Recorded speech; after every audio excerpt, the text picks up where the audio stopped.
expired. The chair recognizes the gentleman from Ohio, Mr. Jordan. Thank you, Mr. Chairman. Mr. Rosenstein, why are you keeping information from Congress? Congressman, I am not keeping any information from Congress that it's appropriate. In a few minutes, Mr. Rosenstein, I think the House of Representatives is going to say something different. I don't agree with you, Congressman. I don't believe that's what they're going to say, and if they do, they'll be mistaken. I disagree, but I think in a few minutes, the House of Representatives is going to go on record saying you haven't complied with requests from a separate and equal branch of government, that you haven't complied with subpoenas, and you got 7 days to get your act together. I think that's what's going to happen in a few. And that's not Jim Jordan.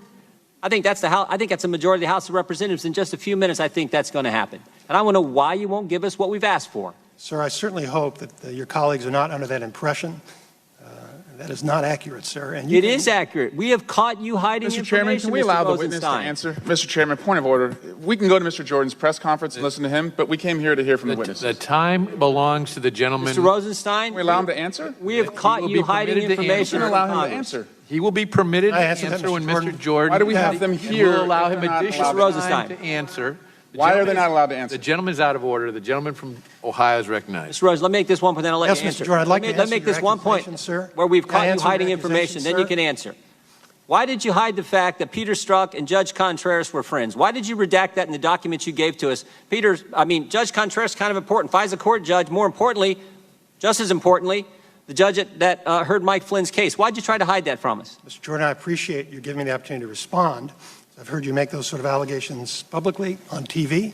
I got and if you let me respond, sir. Mr. Chairman, he should be given the opportunity. Now, Mr. Jordan, it's redacted. I am the Deputy Attorney General of the United States. Okay? I'm not the person doing the redacting.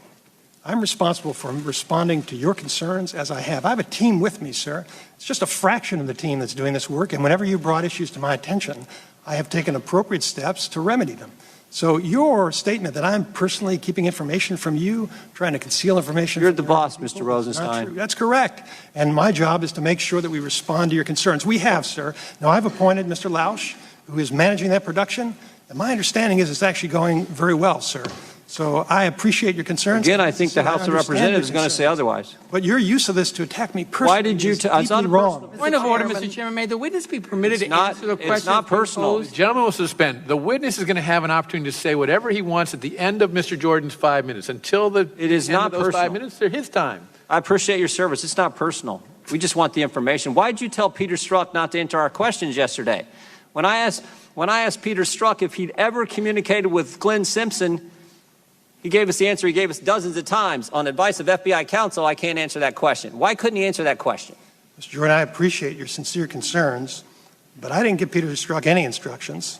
If there was some problem with the instructions he had, I'll be happy to look into it. Not what his FBI lawyer said. Mr. Jordan, when you find some problem with a production or with questions, it doesn't mean that I'm personally trying to conceal something from you. It means we're running an organization that's trying to follow the rules, and we're going to respond. You know what was interesting? When I asked him if he'd ever talked to Bruce Orr, he said he had. Said he had 3 times in 2016 and 2017. Then I asked him, have you ever talked to Nellie Orr? And he said, no, I haven't. I said, well, why can you answer that question? Because Nellie Orr worked for Glenn Simpson, worked for Fusion. He could answer that question, but he couldn't answer because FBI counsel told him he couldn't. He couldn't answer the question whether he'd ever communicated with Glenn Simpson, a journalist. Why couldn't he answer that question? Mr. Jordan, I appreciate you saying it isn't personal. Sometimes it feels that way. How do I know, sir? I mean, you interviewed Mr. Strzok. I didn't, so I can't Works for you. Doesn't work for us. There are 115,000 people who work for me, sir. Mr. Rosenstein, did you threaten staffers on the House Intelligence Committee? Media reports indicate you did. Media reports are mistaken. Sometimes. But this is what they said. Having the nation's #1 law enforcement officer threaten to subpoena your calls and emails is downright chilling. Did you threaten to subpoena their calls and emails? No, sir, and there's no way to subpoena phone calls. Well, I mean, I'm just saying. I'm reading what the press said. I would suggest that you not rely on what the press says, sir. Well, I didn't ask if there's no way to do it. I asked if you said it. If I said what? What I just read you. No, I did not. Well, now who are we supposed to believe? Staff members who we've worked with, who've never misled us, or you guys who we've caught hiding information from us, who tell a witness not to answer our questions? Who are we supposed to believe? Thank you for making clear it's not personal, Mr. Jordan. Well, I'm saying the Department of Justice. You should believe me because I'm telling the truth and I'm under oath. And if you want to put somebody else under oath and they have something different, I know to say, these I'm staff happy to members. respond. Here's my last question. What's so important that you know that you don't want us to know, that you won't give us the documents we're asking for, that the House of Representatives is about ready to go on record saying you should give us? What's so darn important that you will threaten members, at least according to media reports and according to the staff members, threaten members? Parliamentary inquiry, Mr. Chairman. What is so important, Mr. Rosenstein? Parliamentary inquiry, Mr. Chairman. This is not an appropriate time for a parliamentary inquiry. And point of order. The gentleman keeps representing that the House of Representatives, yes, it will be, the Republicans who continue That is not an appropriate point of order. Well, he needs to be correct in his statement. The time of the gentleman will be be restored. the members of the Republican Party. The gentleman will vote in that suspend. way.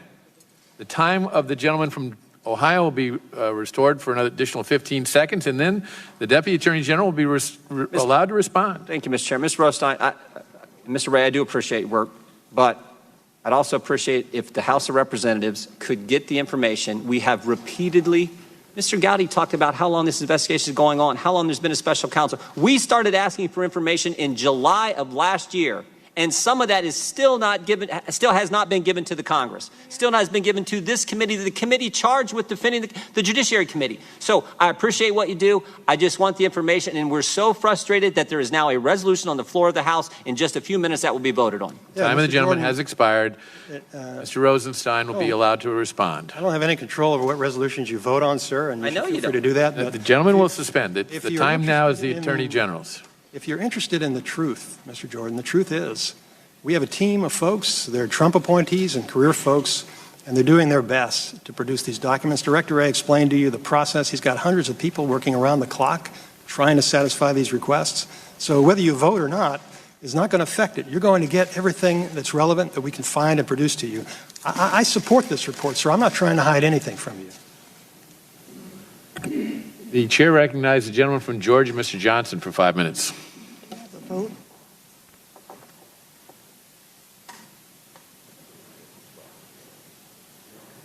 Oh, okay. All right. Thank you, gentlemen. I appreciate your service. I've been impressed with your diligence and your honesty and your integrity in this very difficult environment that we find ourselves in. And basically, it's a situation where the majority is hurting this country. We're hurting our country with what we're doing today. What we're doing today is holding an emergency hearing, a so-called emergency hearing based on allegations that political influence or political bias within the FBI and the DOJ has somehow led to a illegitimate result in the Hillary Clinton email investigation. That's an investigation that was conducted originally. It was conducted by the FBI and DOJ. No criminal charges filed. Investigation closed. Then there was a Inspector General's investigation of that investigation. Those reports, or that report, was issued last week. It found that there was no wrongdoing in the investigation of the investigation. And now today we have an investigation of the investigation of the investigation, and it's a emergency situation. Also a part of this hearing is a attempt to investigate the ongoing criminal investigation into the allegations and indications of collusion and perhaps conspiracy with Russians in the conducting of the 2016 presidential election. And ominously, what the Republicans are trying to do is force the FBI and DOJ to turn over to this committee investigating the investigators information, documents that go to the heart of the criminal investigation. It's been my experience that the criminal investigators never turn over information. They're never even asked to turn over information in an ongoing criminal investigation. Can you both comment on the uniqueness of what's happening today and the danger that it poses to justice in this country? Congressman, I don't believe it poses any danger because we are not going to produce any documents that will interfere with an ongoing investigation. Well, if as I said, in response to Mr. Jordan's question, we actually are producing the documents. It's a large volume of documents. It's taking a lot of time. And as I said, I thought he had a legitimate point about the redactions that made it appear as if the Bureau was concealing information. So we brought in Mr. Lausch. We changed the process. And I actually think, in reality, it's working quite well. And whatever anybody votes on is beyond my control. Well, go ahead. Congressman, we are committed to being responsive to legitimate congressional oversight. We're trying our hardest to produce documents as quickly as we possibly can and as completely as we possibly can. We also have an obligation to protect ongoing criminal and counterintelligence investigations. We also have an obligation to respect grand jury secrecy. We also have an obligation to protect sources and methods. And we're sworn to do those things just like we are to protect and be responsive to congressional oversight. And the Inspector General's report, ironically, the report that we're here to talk about, is very pointed on the subject as one of the principal failings that it found was commenting on an ongoing investigation publicly and with Congress. And so we take those lessons very seriously. We're trying to learn those lessons. Way past constructive criticism. This was a major royal screw up. This is way past constructive criticism.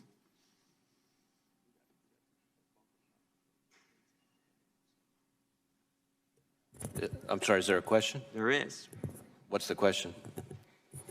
I'm concerned you're not taking this seriously enough. Are you taking it seriously enough, Director Wray? I think I have demonstrated unambiguously that I take this very seriously. At the same time that the letter that you read occurred, I communicated in no uncertain terms to my leadership team and to the entire FBI workforce that I consider the Inspector General's report to have described conduct that I consider unacceptable. So it was more than unacceptable and unrepresentative of who we are as an institution. Why didn't you write that? Why didn't you write that in the initial? This is the first. It's the last 10 pages of this report. I addressed the letter because I think the letter, I think, to me, let me point out describes the. I'm sorry. Go ahead. Let me just point out one of the things you said. One of the recommendations that Mr. Horowitz says is if you're going to do a headquarters special, if you're going to pull this from the field offices, run an investigation out of the headquarters on a sensitive investigative matter, you said you should have some proper protocols in place, some checks and balances. And you said, we accept this recommendation. We got to be careful about doing these headquarters specials, which is what the mid-year exam was, what Crossfire Hurricane was. It was run by the top people at the FBI. And as you rightly say, they're all gone. But one of the recommendations that you say you're going to do to deal with this concern, you said we're going to require FBI Deputy Director approval prior to opening any FBI headquarters sensitive investigative matter. Well, Shazam, you know what that means? That means Andy McCabe had to sign off on it. Well, isn't that how we got here to begin with? Andy McCabe has to sign off on it, so now the Deputy Director has to sign off on it if you're going to run an investigation out of headquarters and pull it from the field office? Is that really going to solve this problem? That's not the complete recommendation or corrective action. Right here. No, let me, if I may. I'm reading it. I'm just reading what you wrote, requiring FBI Deputy Director approval prior to opening any FBI headquarters sensitive investigative matter. The corrective action that we put in place on that particular issue involved a number of things. One, to communicate to the field that only in the rarest of circumstances, which was not communicated before, should any investigation, sensitive investigation, be conducted out of headquarters. One. Two, that in addition to requiring Deputy Director sign-off for those rare circumstances where that strong presumption would be rebutted, that it not only required sign-off by the Deputy Director, but also by the affected field offices. And that's a difference. That's what's different. So you couldn't have some small group of people at headquarters making the determination that, oh, that this is an exception. Now, the field offices that would otherwise be the presumptive offices to run those investigations, their leadership have to be involved in the discussion so that people can make sure that any decision to do this. Who makes the Gentleman's final? time has expired, Mr. Deutsch. Thank you, Mr. Chairman. Director Wray, first I want to add